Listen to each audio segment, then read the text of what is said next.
You? Hi. I'm Sarah. Today I'm going to read you the story of Veronica, which is titled like this. My family laughed while I lived in a hellhole and ate ramen. Now I own a big house, and they showed up uninvited. But instead of congratulations, I heard it's wonderful for your sister and her family. I smiled and made one call. Well, let's go. My name is Veronica, and I guess you could say I've always been the backup kid in my family. My sister Jessica is 4 years older than me. And from the day I was born, she's been the star of the show. I'm not even kidding when I say I got everything she didn't want anymore. When I was 7 and Jessica was 11, she got a brand new iPhone for her birthday. What did I get 6 months later for my birthday? Her old flip phone that barely worked. The screen was cracked and half the buttons stuck. But my parents acted like they were doing me some huge favor. It was the same story with clothes. Jessica would get shopping trips to the mall, coming home with bags full of new stuff. Then a year later, when she decided those clothes weren't cool anymore, they'd end up in my closet. I spent middle school wearing her hand-me-downs that were either too big or completely out of style. Birthday parties were brutal. 2. Jessica's parties were these huge events with professional decorations and catered food. Mine were usually just a few friends, pizza from the cheap place and a grocery store cake. The message was clear from early on. Jessica was the important one. The one with potential. The one worth investing in. I was just there, existing in the background, grateful for whatever scraps fell my way. When I was 14, Jessica finally left for college. My parents drove her to this expensive private school, 3 states away, crying and hugging her like she was going off to war. I remember thinking that finally, maybe now they'd notice me. Maybe now I'd be the important one. I was so wrong about that.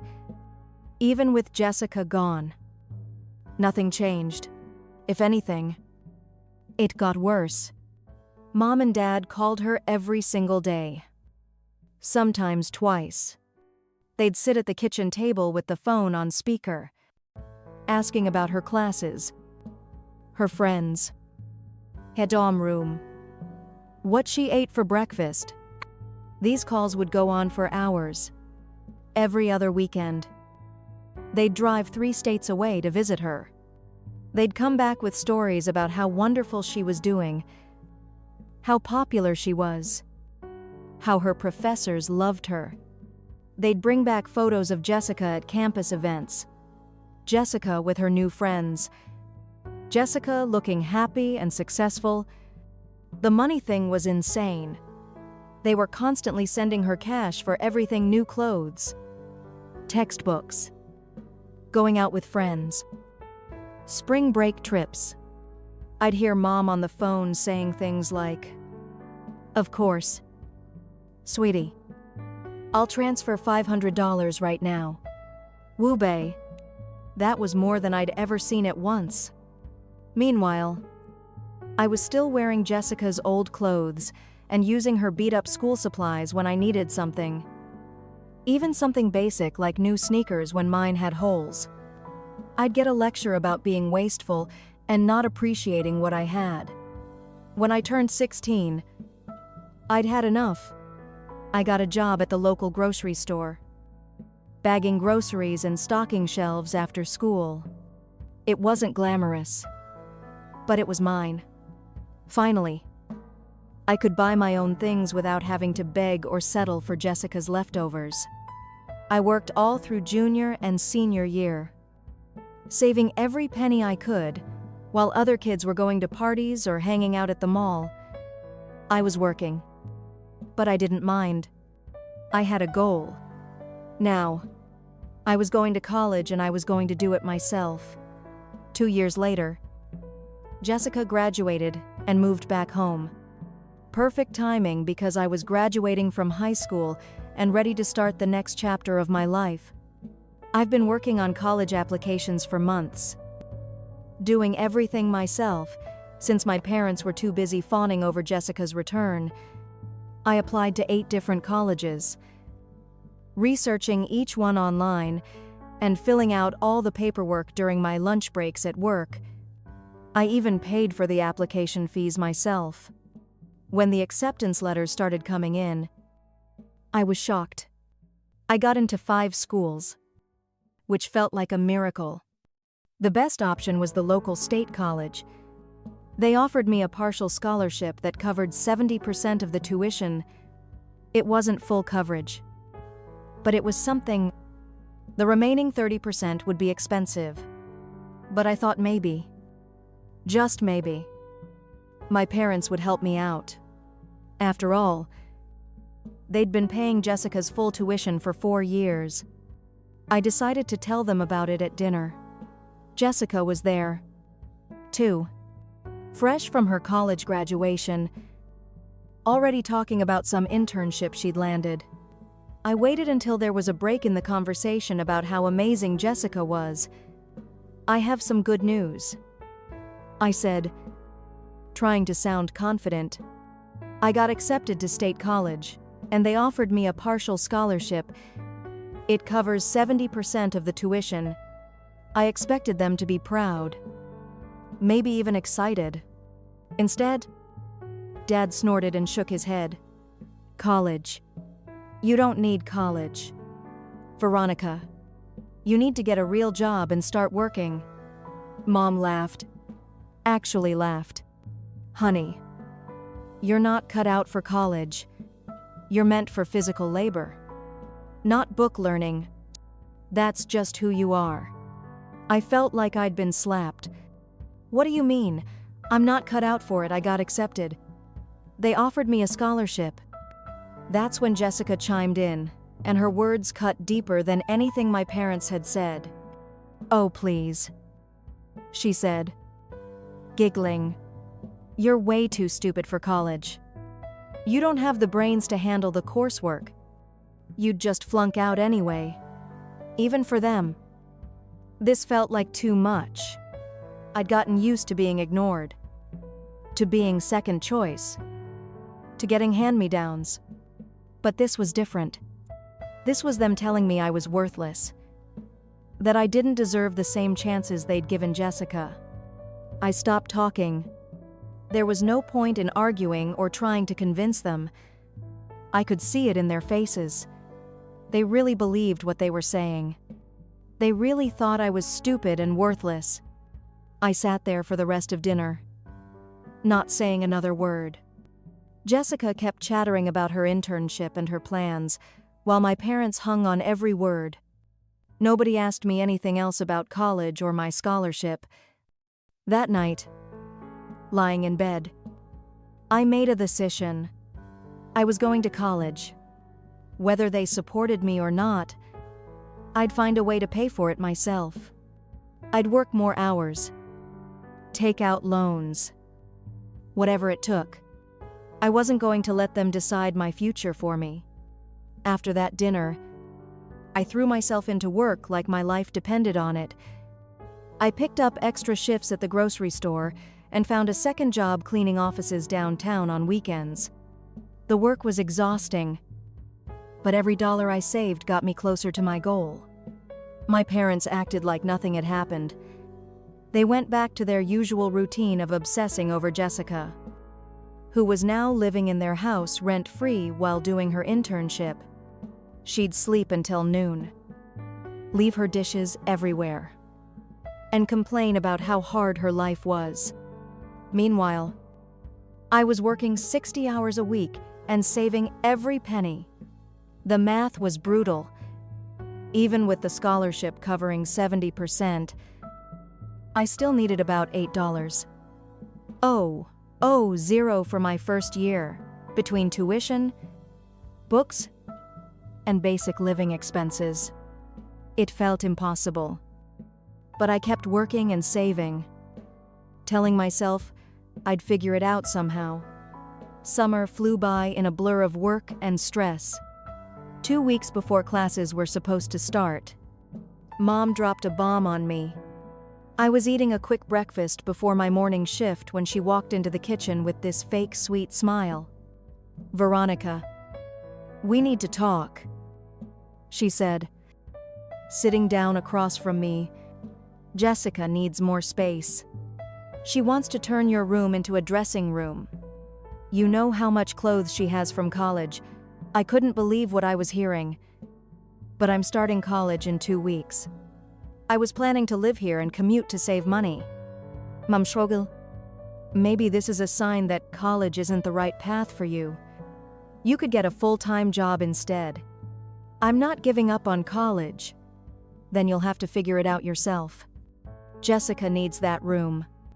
And frankly, it would be better for everyone if you moved out.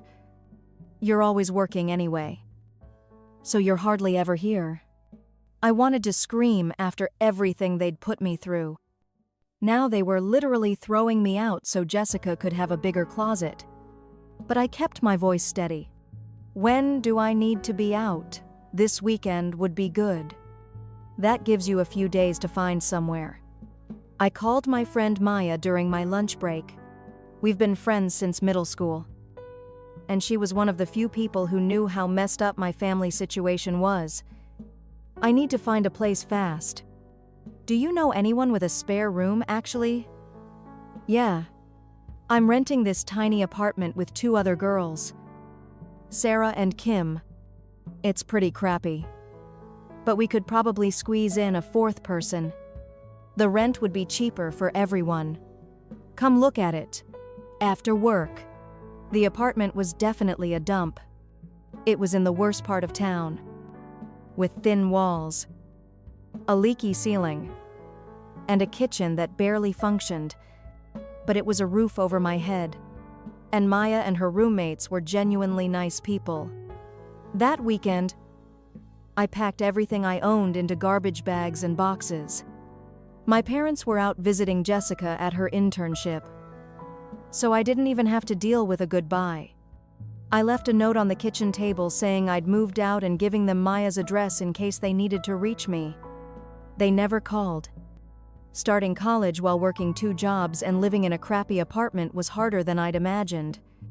I was exhausted all the time, running on maybe 4 hours of sleep a night. I'd work the morning shift at the grocery store, go to classes, then clean offices until late at night. The other girls in the apartment were lifesavers. Maya was studying education. Sarah was in nursing school, and Kim was doing business. We all understood what it was like to struggle, so we helped each other however we could. When I couldn't afford groceries, they'd share their food. When I fell asleep at the kitchen table while studying, they'd cover me with a blanket. But even with their help, I was barely surviving. I lived on ramen noodles and whatever free food I could find on campus. My clothes were falling apart and I couldn't afford to replace them. I walked to school every day because I couldn't afford gas for my beat-up car. I bought used textbooks online and photocopying pages at the library when I couldn't afford the whole book. About a year into college, I had the worst encounter with my family yet. I was walking downtown after finishing my shift at the grocery store, when I literally ran into them coming out of a restaurant. They'd been having lunch together, all dressed up and looking happy. The look on their faces when they saw me was pure shock. I knew I looked terrible. I'd lost weight from barely eating. My clothes were old and worn, and I was exhausted from working double shifts. "Oh my God," Jessica said, staring at me. "You look awful." "Thanks," I said, trying to walk past them. "No. Seriously," she continued laughing. "You look like a homeless person. Are you living on the streets?" Dad was looking me up and down with disgust. "This is what happens when you make poor choices. Veronica, you look like a beggar," Mom said, shaking her head. "This is embarrassing." Jessica was still giggling. "If I had some spare change, I'd totally give it to you. You look like you need it." That comment hit me like a punch to the gut. My own sister talking to me like I was a stranger on the street, asking for money. I felt humiliated and angry at the same time. They walked away, still laughing and making comments about how pathetic I looked. I stood there on the sidewalk, shaking with rage and humiliation.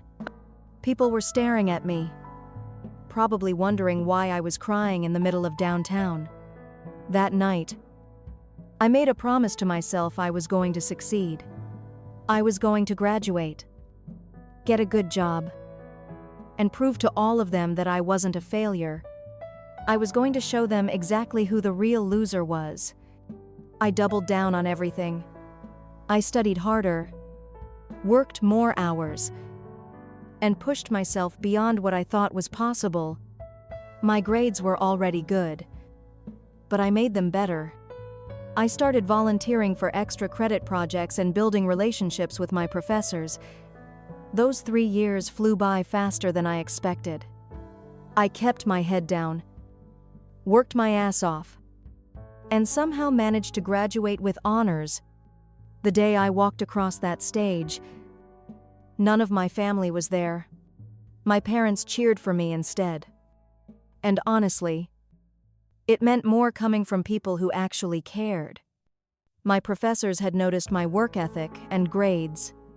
Dr. Martinez, my business professor, helped me land interviews at several companies.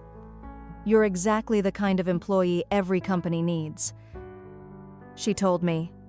"Hardworking, reliable, and smart. Don't let anyone tell you different." The job offer started coming in during my final semester. I picked a marketing position at a mid-sized company downtown.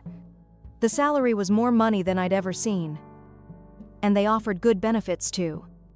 After years of living on ramen and stress, I finally felt like I could breathe.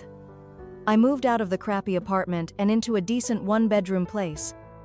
It wasn't fancy, but it was mine. I had a real bed instead of the air mattress I'd been sleeping on for years. I could afford groceries without counting every penny. For the first time in my life, I felt like I was actually living instead of just surviving. Work was amazing.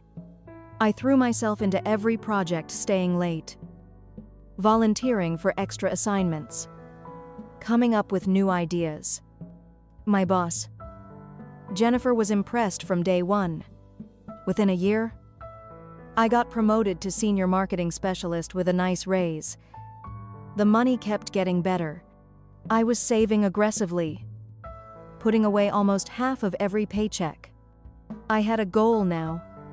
I wanted to buy a house. Not just any house, but a nice one. The kind of house that would make it clear I'd made something of myself. My Ed Carol was the only family member who stayed in touch with me. She'd call every few months to check in, and sometimes she'd share family news. I never asked about my parents or Jessica, but Carol would tell me anyway. "Your sister got married last year," she told me during one of our calls. "Some guy she met at her internship. They had a big wedding at the country club. Good for her," I said. "Not really." "Meaning it. They're living with your parents now. Jessica's husband lost his job, so money's tight. She's been complaining about it at every family gathering." I didn't say anything to that. Part of me wanted to ask more, but I reminded myself that their problems weren't my problems anymore. "She had a baby last year, too," Carol continued. "A little girl, and she's pregnant again. 2 kids, and living with my parents." I almost felt sorry for Jessica, but then I remembered how she treated me, and the feeling passed. "What do they say about me?" I asked. Even though I wasn't sure I wanted to know, Carol sighed. "They tell people you're living in the slums somewhere. Your mother says you look terrible whenever anyone asks. Jessica likes to say, you probably went downhill after college. I laughed at that. Do they know I graduated? I don't think so. They never ask about you directly. Work continued to go well. I got another promotion. This time, to marketing manager. The raise was substantial. And I was finally making the kind of money I dreamed about when I was eating ramen every night. I started looking at houses seriously. I spent months researching neighborhoods, looking at listings, figuring out what I could afford. I wanted something that would make a statement. Not huge or flashy, but clearly nice. The kind of place that would make it obvious I'd succeeded. When I turned 29, I celebrated with my and a few work friends. We went to a nice restaurant. The kind of place I never could have afforded before. It felt surreal to order whatever I wanted without looking at the prices. A week later, I found the perfect house. It was in a great neighborhood, modern and spacious, with a big kitchen and a beautiful backyard. The realtor could tell I was serious, and we moved fast on the paperwork. The day I signed the papers, I felt like I was floating. I owned a house. I spent the next few weeks buying furniture and decorating. I took my time picking out exactly what I wanted. Everything was new. Everything was mine. No hand-me-downs. No second-hand furniture. No making do with whatever I could afford. I called Carol to tell her about the house. I couldn't keep it to myself anymore. "You bought a house," she said, sounding shocked. "That's wonderful. I'm so proud of you." "Thanks. I'm planning a housewarming party next month. I'd love for you to come." "Of course I'll be there." This is such exciting news. I should have known Carol wouldn't be able to keep it to herself. Looking back, I'm not even sure I wanted her to. Maybe part of me wanted my family to know I'd made it. 2 weeks later, I was unpacking the last boxes when I heard the doorbell ring. I wasn't expecting anyone. And I definitely wasn't expecting to open the door and find my parents and Jessica standing on my porch. For a moment, I just stared at them. They looked older, more tired than I remembered. Jessica was clearly pregnant again, and she looked stressed. "Hi, Veronica," Mom said, like we just talked yesterday. I didn't invite them in, but they pushed past me anyway, walking into my house like they owned the place. I watched them look around, taking in the new furniture, the nice finishes, the obvious signs that I was doing well. Jessica's eyes were wide with what looked like envy. "How did you afford all this work?" I said simply. "This is a really nice place." Dad said, sounding surprised. "What are you doing here?" I asked. "We heard you bought a house," Mom said. "We wanted to see it. I didn't invite you." They all laughed at that. "We're family," Dad said. "We don't need invitations." I was about to tell them they weren't acting like family, when Mom looked around again and said something that made my blood run cold. "This is a lovely house, Veronica, but it doesn't really suit you." "Does it? It's more Jessica's style." I stared at my mother, trying to process what she just said. "What do you mean?" "It doesn't suit me." Mom walked around my living room like she was inspecting it. "Well, it's just so nice. And Jessica really needs a place like this. She has 2 children and another one coming. So maybe you should give her the house." I actually laughed out loud. "Are you insane? Think about it." That's it. Sitting down on my new couch without permission. "You got this house easily. Jessica's married with kids. She needs it more than you do." Easily. I couldn't believe what I was hearing. I worked my ass off for this house. I worked 2 jobs through college while living in a dump. I saved every penny for years. Jessica was looking around with obvious jealousy. It's not fair that you get to live somewhere this nice, when I'm stuck in that tiny room at Mom and Dad's. Then maybe you and your husband should get your own place. We can't afford it, she whined. Mark. Been between jobs and with the kids. Not my problem. Mom stepped closer to me. This could be your chance to come back to the family. Veronica, you could prove you care about us by doing this one thing for Jessica. I looked at all three of them. My parents, who had thrown me out so Jessica could have a bigger closet. Jessica, who'd called me stupid and said I looked like a beggar. They were standing in my house. The house I'd worked myself to death to afford, demanding I give it away. I need to make a phone call, I said. Then we can continue this conversation. They all smiled at each other, thinking I was actually considering their ridiculous demand. I walked into my bedroom and called 911.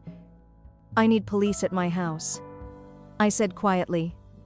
There are people here demanding I give them my property. Are they threatening you? Ma'am, they're not leaving when I ask them to. And they're demanding I sign over my house to them. We'll send someone right away. I hung up and walked back to the living room. Jessica was already planning out loud. The master bedroom would be perfect for Mark and me, she was saying. And the kids could each have their own room. Finally. The backyard is great for children too, Mom added. I'm glad you like it, I said calmly. Dad nodded. So you'll do it. You'll transfer the house to Jessica. Let's wait and see. 5 minutes later. There was a knock on the door. I opened it to find 2 police officers standing there. Ma'am. We got a call about a property dispute. Yes. Thank you for coming so quickly. I pointed to my family. These people are in my house demanding I give it to them. They claim to be my relatives, but I don't know them. My parents' faces went bright red. Dad jumped up from the couch where her parents. He shouted, "This is our daughter, and I'm her sister." Jessica added.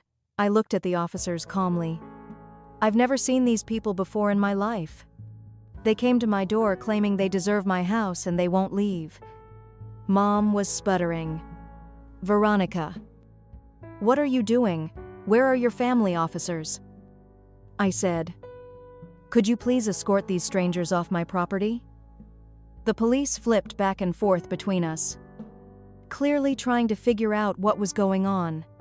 Finally, one of them spoke up. Regardless of your relationship, ma'am, if you're asking them to leave your property and they're refusing, we need to ask them to go. This is insane, Jessica screamed. She's being completely unreasonable. You need to leave now, the officer said firmly. My parents and Jessica had no choice but to head toward the door. As they were leaving, Mom turned back to me. You've completely cut yourself off from your family, she said. I hope you're happy. I watched them walk to their car, Jessica still ranting about how unfair everything was. As they drove away, I felt something I hadn't expected. Relief. Pure, complete relief. I stood in my living room, looking around at everything I'd worked for my house, my furniture, my life that I'd built from nothing. For the first time in years, I felt truly free. 2 weeks later, Carol called me. Your parents are telling everyone you've lost your mind, she said. They're saying you're greedy and unstable. What do you think? Carol laughed. I think you finally stood up for yourself. Good for you. Will you still come to my housewarming party? Wouldn't miss it. The party was exactly what I wanted. Maya came with her boyfriend. My work friends showed up, and Carol brought a bottle of expensive wine. We ate good food, drank good drinks, and celebrated in my beautiful house to Veronica. Maya said, raising her glass for proving that hard work and determination can overcome anything. Everyone cheered, and I felt surrounded by people who actually cared about me. People who'd supported me when I needed it. Who celebrated my successes without jealousy or conditions. As the evening wound down and people started leaving, I walked through my house, turning off lights in every room. I felt proud of what I'd accomplished. This wasn't just a house. It was proof that I'd survived everything they'd thrown at me and come out stronger. My phone rang as I was getting ready for bed. I saw it was my parents' number and almost didn't answer. But curiosity got the better of me. What I said? Veronica. Please. Mom's voice was pleading. Can't we work this out? Family should stick together. You're right. I said. Family should stick together. Too bad I don't have any family. I hung up and blocked their number. Then I blocked Jessica's number till the next morning. I woke up in my own house. In my own bed. Surrounded by things I'd earned through my own hard work. I made coffee in my kitchen and sat in my backyard, planning out what I wanted to plant in the garden for the first time in my life. I felt completely at peace. I'd learned something important. You can't choose the family you're born into, but you can choose the family you keep. And sometimes the best choice is to walk away and build something better on your own. You mean you? Hi, I'm Sarah. Today I'm going to read you the story of Tiffany, which is titled like this. At Christmas dinner, my parents gave my sister an apartment, then handed me the mortgage papers. Prove you love your sister. I refused. A month later, they sued me, demanding $280. Ling. But the judge asked them a few questions. Well, let's go. I'm Tiffany, 32 years old. And I thought this Christmas would be like any other. Same old house. Same old decorations. Same old family drama. But I was wrong. Dead wrong. Let me tell you about my family first. There's my parents. Mom's 58. Dad. Lucia. They've been married for 35 years and live in the same house I grew up in. Then there's my sister, Sarah. She's 27. 5 years younger than me. But you'd think she was the princess of the family. The way they treat her. She's got this boyfriend, Jake. They've been together for 2 years now. Nice enough guy, I guess. But he's always sucking up to my parents. Growing up, it was always Sarah. This Sarah that when I wanted to join the drama club in high school, Mom said we couldn't afford it. But when Sarah wanted dance lessons 3 years later, suddenly they found the money. When I graduated high school, I had to bust my ass to get a full scholarship for college. Sarah, they paid her full tuition without blinking. I've gotten used to it over the years. That's just how it is in our family. Sarah is the golden child, and I'm the responsible one who doesn't need help. So anyway, I drove over to their house on Christmas Eve. The whole extended family was there. Uncle Mike, Aunt Janet, my cousins Tom and Lisa, and Grandma Rose. Everyone was already drinking eggnog and talking loud like they do every year. Tiffany Mom hugged me when I walked in. How's work going? Honey, it's good. Mom, really good actually. I work in marketing for a tech company. I make decent money. Live in a rented apartment. And I've been saving up to buy a place of my own. That's wonderful. Dear.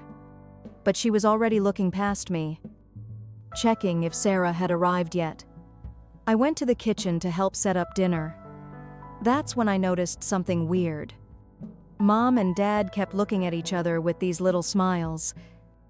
And when Sarah showed up with Jake, they got all excited and started whispering. Sarah looked different too. She had this glow about her like she knew something the rest of us didn't. She kept giggling with Jake and touching his arm. "You okay, Sarah?" I asked her. "Yeah. I'm great. Really great." She gave me this huge smile. "Tonight's going to be amazing." I shrugged it off.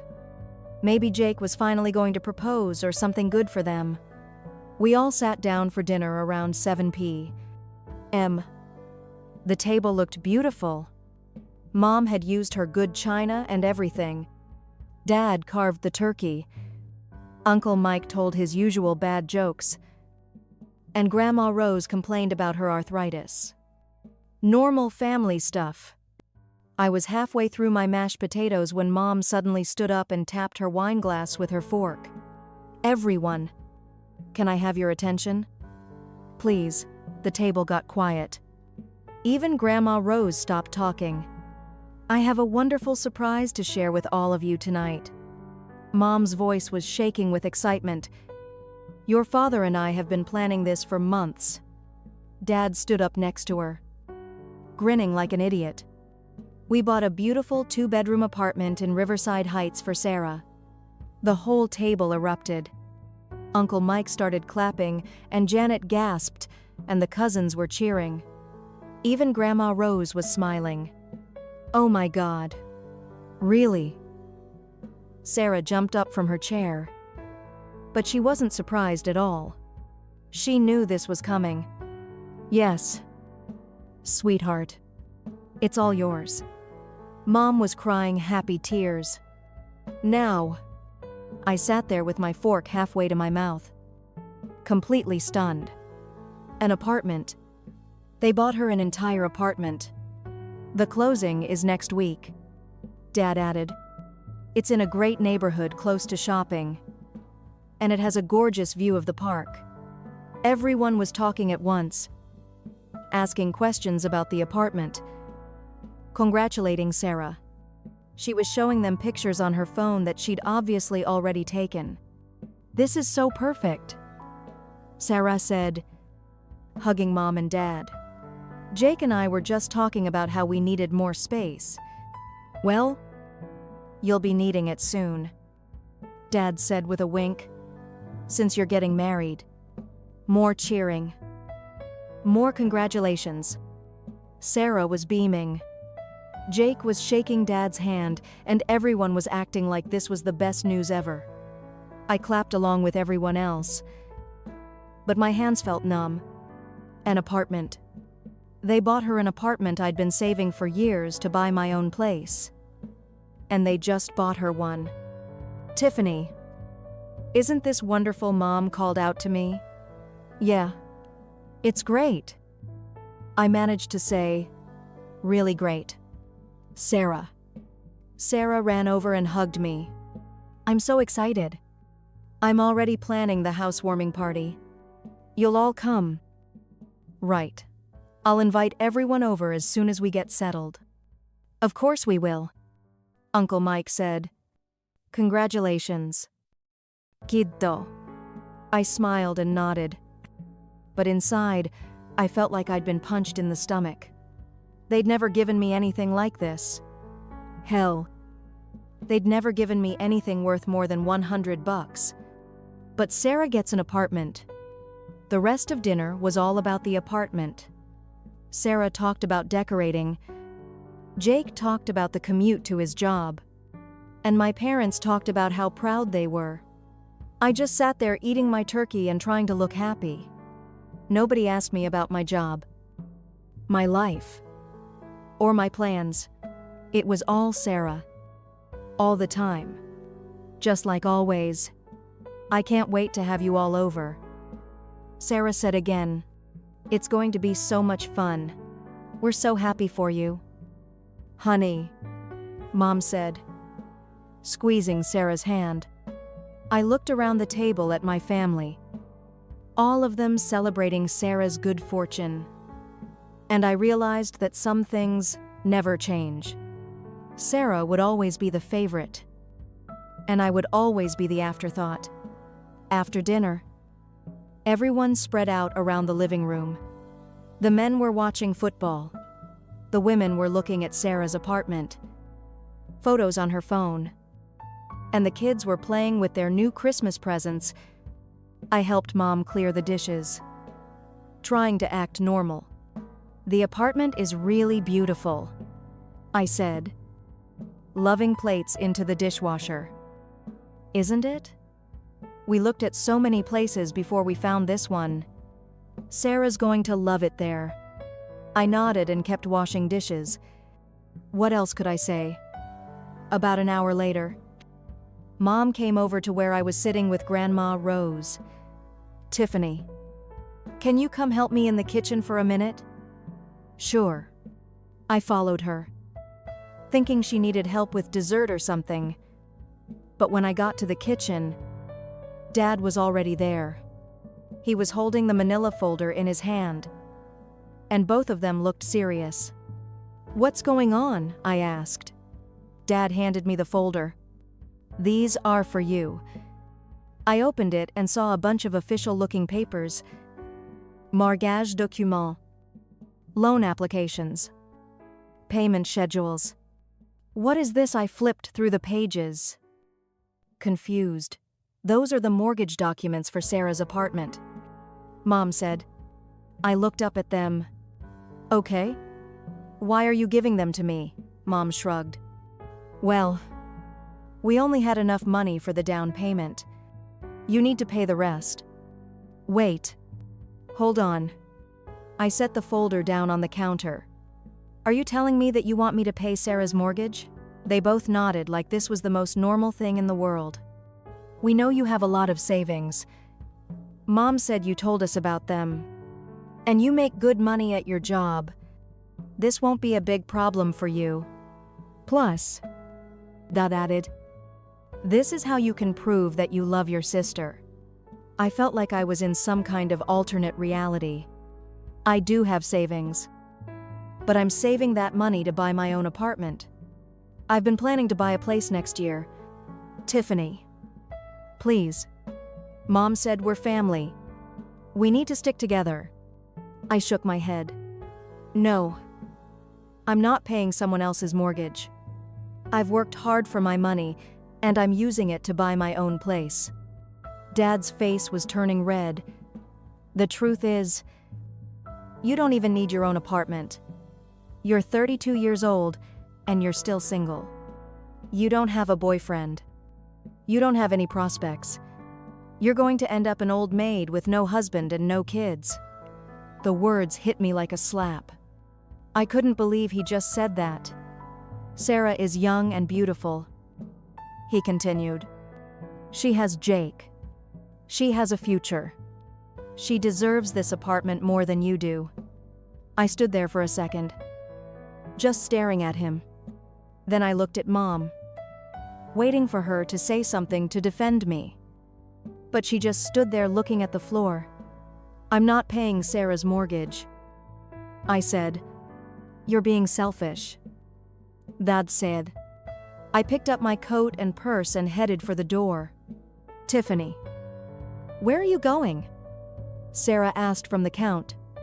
I looked at her, sitting there, all happy and excited about her free apartment that I was supposed to pay for. She had no idea what had just happened in the kitchen. "I'm not feeling well," I said. "I need to go home." I walked out the door without saying goodbye to anyone else. I could hear Mom and Dad talking to the family, probably making excuses for why I left so suddenly. The drive home was a blur. I kept thinking about what Dad had said. Old maid mill. Husband mill. Kids like my life was worthless because I wasn't married. I got to my apartment and just sat in my car for a while. The building was quiet. Most people probably at their own family Christmas dinners. I went upstairs and poured myself a glass of wine. Then I sat on my couch and cried. I spent Christmas alone at home, thinking about how differently my parents had always treated me and Sarah. It had always been like this since childhood. They'd shown in various ways that Sarah was more precious to them than me. Nothing had changed. The next morning, the 25th of December, my phone rang. It was Mom for a second. I actually thought they were calling to apologize. "Tiffany, we need to talk. Mom said you behaved like a hysterical woman last night. We had to lie to all the guests and tell them you were feeling unwell. That's why you left so suddenly." I couldn't believe what I was hearing. "Are you serious right now? I'm bringing those documents to your apartment tomorrow. You need to sign them and start making the payments." "Mom, I already told you I'm not paying Sarah's mortgage." "Yes, you are. This is what family does." "No, I'm not." I said it slowly and clearly. "I will never pay the mortgage for Sarah's apartment." I hung up. The phone started ringing again immediately. I didn't answer. Then it rang again. And again. I turned the volume off. Then the texts started coming. Dad texting me about family loyalty. Mom texting me about how disappointed they were. I didn't respond to any of them. The next day, my phone rang. It was Sarah. "Tiffany, I heard what happened." She said, "I can't believe how cruel you're being cruel. My apartment is more important than your plans to buy your own place. You can always save up again later." I almost laughed. "Sarah, do you realize what you're asking me to do, if you really love me? You'll pay my mortgage. That's what sisters do for each other. What have you ever done for me? That's not the point. The point is that I need help. And you're being selfish." I hung up on her. I immediately went to my phone settings and blocked all their numbers. Mom, Dad, Sarah. I was done. I didn't want to communicate with any of them anymore. For the first time in years, I felt like I could breathe for a whole month. Everything was quiet. I actually started to relax. No phone calls. No texts. No drama. I went to work. Came home. Watched Netflix. And lived my life in peace. I even started looking at apartments online again. Getting excited about my plans to buy my own place. I figured they'd finally understood that I wasn't going to change my mind. Maybe they'd found another way to handle Sarah's mortgage. Or maybe they'd decided to sell the apartment. Either way, it wasn't my problem anymore. I was wrong. On a Tuesday morning in late January, I was getting ready for work when I heard my mailman at the door. Nothing unusual. I always get mail on Tuesdays. But when I opened my mailbox, there was a certified letter mixed in with the usual bills and junk mail. The return address made my stomach drop. It was from a law firm I'd never heard of. Morrison, Klein and Associate. My hands were shaking as I opened it. The letterhead was all fancy and official looking, but the words on the page made me feel sick. "Dear Miss Tiffany Johnson." It started, "We represent Mr. and Mrs. Robert and Linda Johnson in a matter concerning reimbursement for child rearing expenses." Child rearing expenses. What the hell? I kept reading the letter. Said that my parents were suing me for $280. Ling. Lambai Bosher. Zero for raising me and providing for my needs from birth to age 18. I had to sit down. This couldn't be real. Parents don't sue their kids for raising them. That's insane. But there it was. In black and white. They were demanding money for food, clothing, housing, medical care, education, and emotional support and guidance. They claimed I owed them this money because I was refusing to assist the family in their time of need, despite their years of sacrifice. I read the letter 3 times, trying to make sense of it. This was about the mortgage. They were trying to scare me into paying for Sarah's apartment. My first thought was to drive over there and talk them out of it. Tell them this was crazy, that we could work something out. But then I realized this was exactly what they wanted. They wanted me to panic and come running back, begging them to drop the lawsuit if I agreed to pay Sarah's mortgage. Instead, I called my friend Marcus. He's a lawyer. We went to college together. I figured he could at least tell me if this was as ridiculous as it sounded. Marcus, it's Tiffany. I need your help with something. Hey, what's up? My parents are suing me for $280. Ling, I told him the whole story. The Christmas dinner, the apartment, the mortgage, documents, everything. He listened without interrupting. Jesus. Tiffany. That's insane. Can they actually do this? Can parents really sue their kids for raising them? They can try, but it's not going to work. Parents have a legal obligation to support their minor children. You can't charge someone for doing something you're legally required to do. So you think I'll win? I think this case is going to get thrown out so fast it'll make their heads spin. But we need to respond properly. Don't ignore this. I felt a little better after talking to Marcus, but I was still in shock. My own parents were actually suing me over an apartment for Sarah. 2 months later, we were in court. I walked into the courthouse feeling nervous but determined.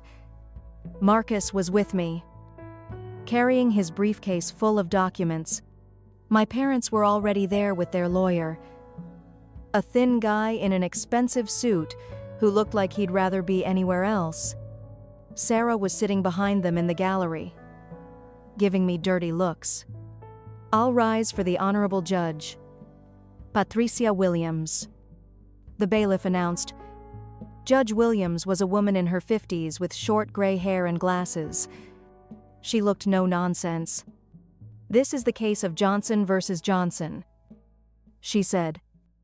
Looking at her papers, the plaintiffs are seeking $280.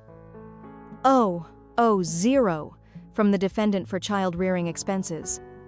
My parents' lawyer stood up. Your Honor, my clients raised the defendant from birth to age 18. They provided food, shelter, clothing, medical care, and education.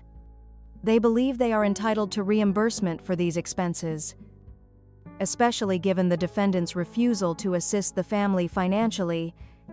Judge Williams looked skeptical. Mr. Peterson, are you seriously arguing that parents can charge their children for basic parental duties? Well, Your Honor, the defendant has shown ingratitude, and that's not what I asked. I asked if you believe parents can charge their children for fulfilling their legal obligations. Mr. Peterson looked uncomfortable. The situation is more complex than that. Your Honor, Mr. Rodriguez. Judge Williams turned to Marcus. Thank you. Your Honor, this case should be dismissed immediately. Parents have a legal duty to support their minor children. California Family Code Section 3900 clearly states that parents must support their children. You cannot save someone for reimbursement of expenses you were legally required to pay. The plaintiffs claim they went above and beyond basic support. Mr. Peterson said. In what way? Judge Williams asked. My parents' lawyer shuffled his papers. Well, they provided a loving home environment, and Mr. Peterson, let me ask the plaintiffs directly. Mr. and Mrs. Johnson, how exactly did you assist your daughter after she turned 18? Dad streeted up. Well, we supported her emotionally. Your Honor, Did you pay for her college education? No. But did you help her buy a car? No. Did you assist with rent or housing costs? No. She was always independent. Did you provide any financial assistance whatsoever after she reached the age of majority? Mom and Dad looked at each other. Not directly. But we. Yes or no? Please. No. Dad said quietly. Judge Williams turned to look at some papers Marcus had given her. Mr. Rodriguez. What do these documents show?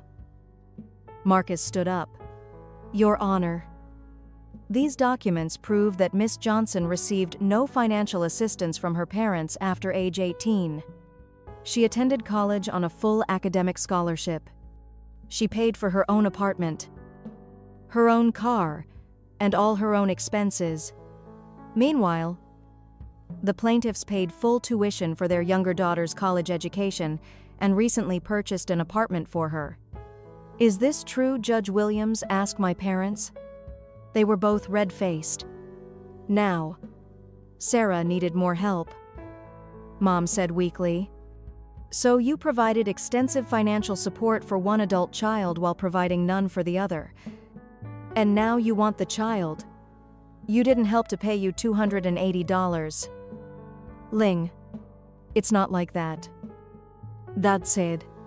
Then what is it like? Mr. Johnson. He couldn't answer.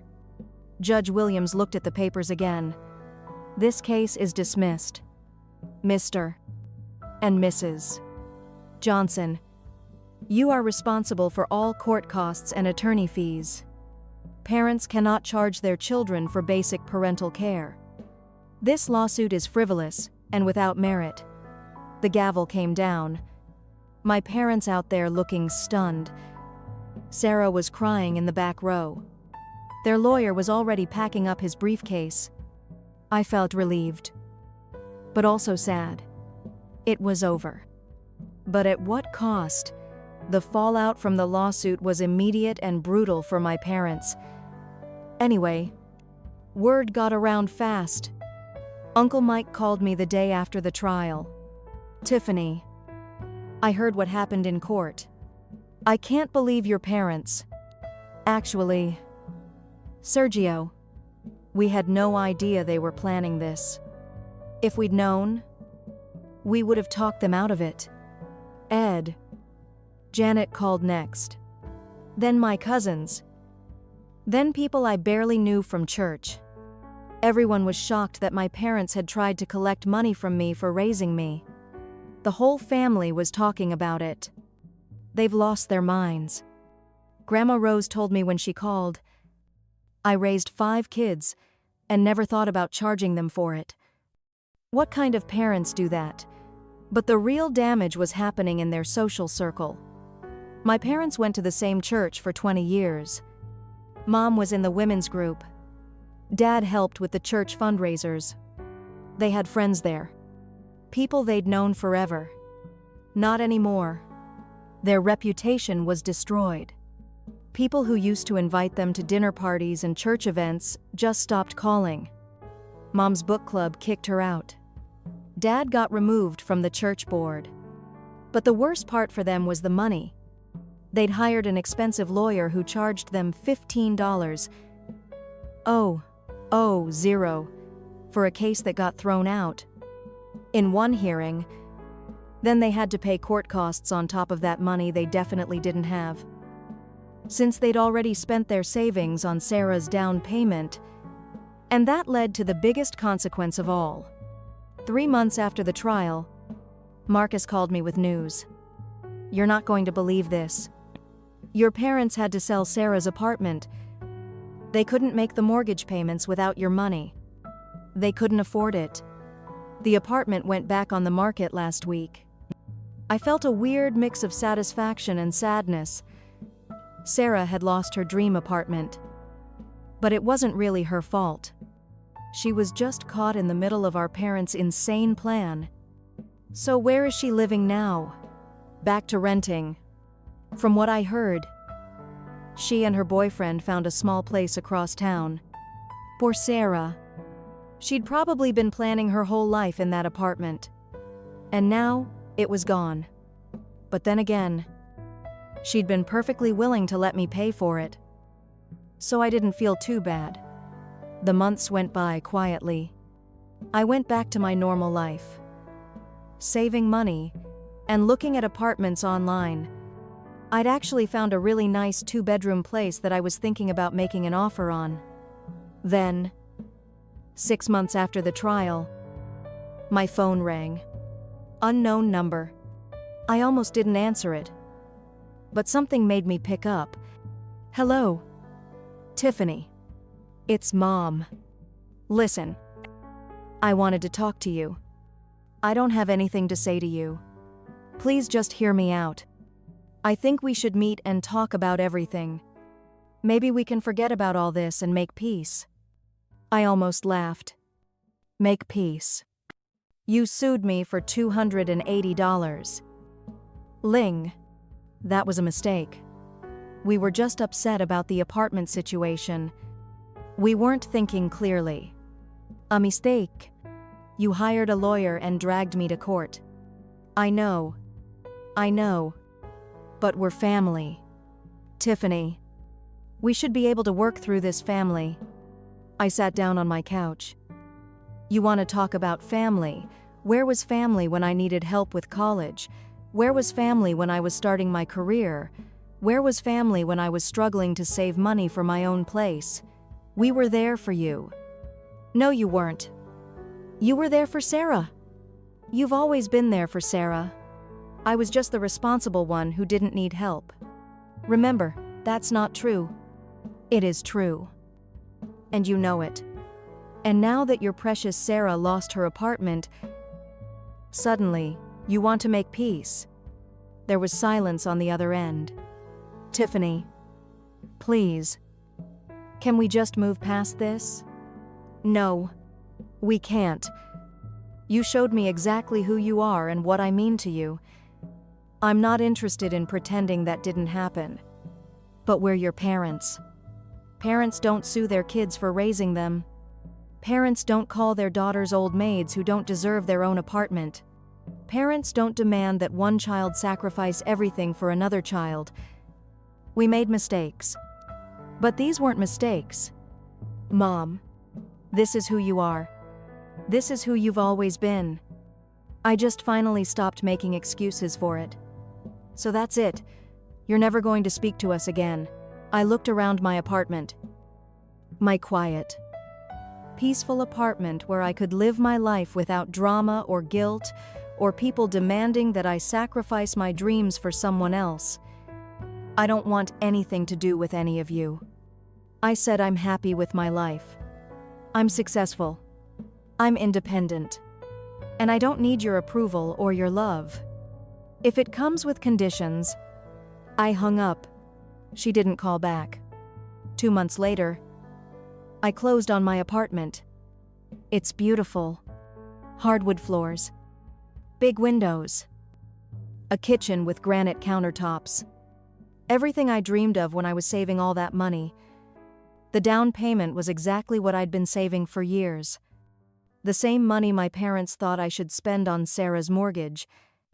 Instead, I spent it on my own future. I'm 33 now. Still single. Still focused on my career. Maybe Dad was right. And I'll end up an old maid. But if that's what independence looks like, I'm okay with it. I've got my own place. My own life. And my own choices.